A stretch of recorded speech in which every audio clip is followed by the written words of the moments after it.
Welcome back to Aggressively Average, where I won't comb my hair, but I will comb my beard. Today I want to talk about mistakes, and more specifically, owning your mistakes. Yesterday's video was supposed to be 3 minutes and 55 seconds long, but it wound up being 8 minutes and 5 seconds long instead. Thank you to this guy for pointing that out. Now, when I saw that 50% of yesterday's vlog was a black screen, my first thought was that I need to fix it, that I need to re-upload or edit it somehow to make it work. Because from a social standpoint, when we hear the word mistake, we think of something that we need to fix, that we need to correct, and as quickly as possible. But instead, I decided to just leave it. And the reason I did that, and the reason I'm making this video, is because owning your mistakes is important. In some ways, I'd even argue that it's more important than fixing your mistakes. Fixing a mistake is akin to covering up a flaw, which as a society, we love because makeup is a massive industry. But if instead of trying to cover up everything we don't like about ourselves and everything we do wrong all the time,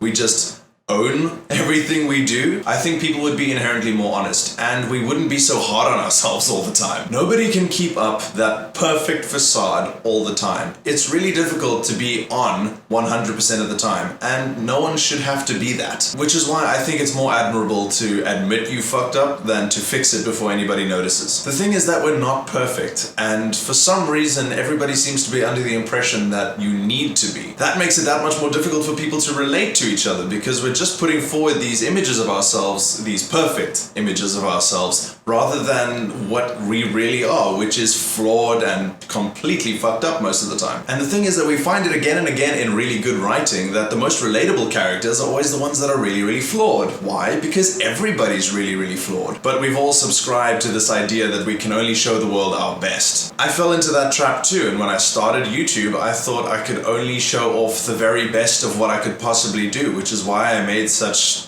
weird content. Because at the age of 19, that really was the best I could do.